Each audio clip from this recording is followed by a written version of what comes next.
Greetings, I'm Jamal Crawford, lifelong Bostonian, Roxbury resident, community activist, and publisher-editor of The Blackstonian.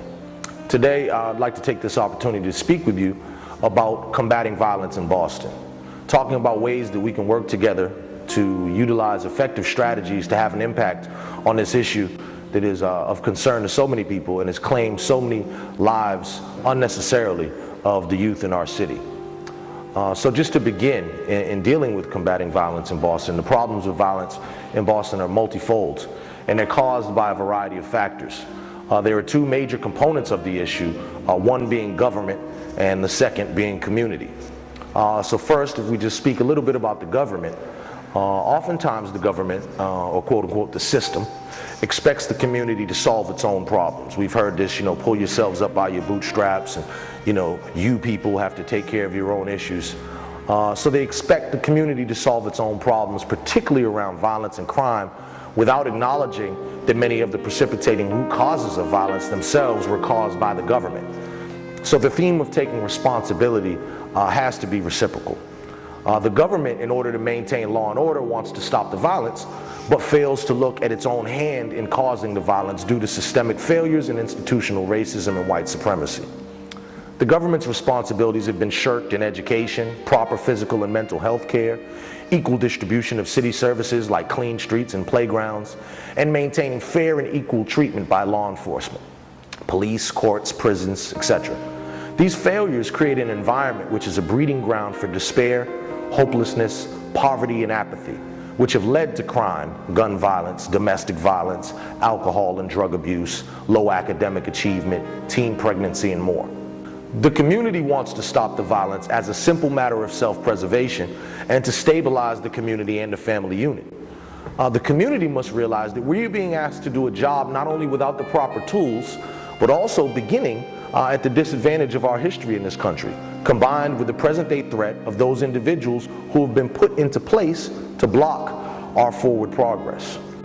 We cannot be so naive as to think that we can expect significant help from the same system that devised the current plan for our downfall.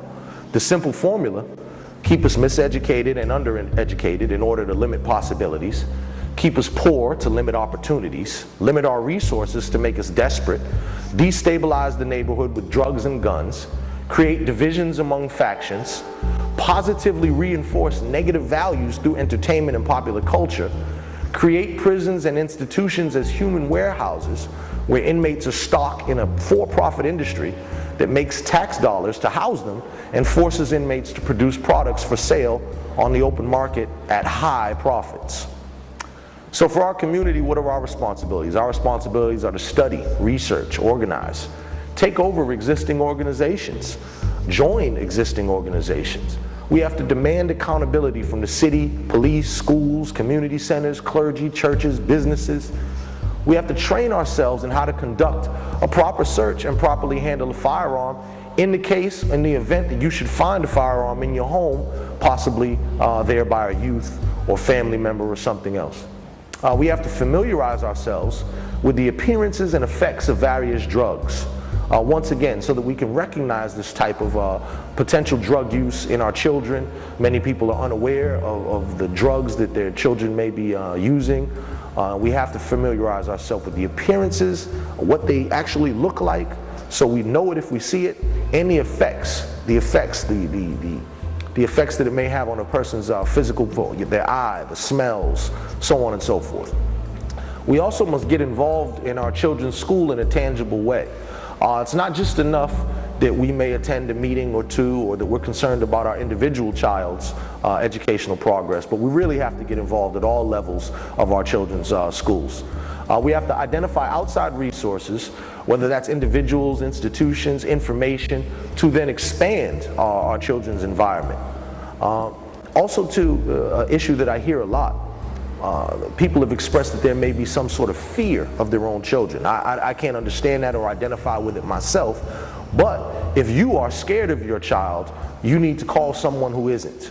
And we have to have support system for parents who may have lost control of their household. We also must develop an active coalition of residents, business people, athletes, entertainers, artists, etc., to create a mass movement that deals with our collective issues here in Boston.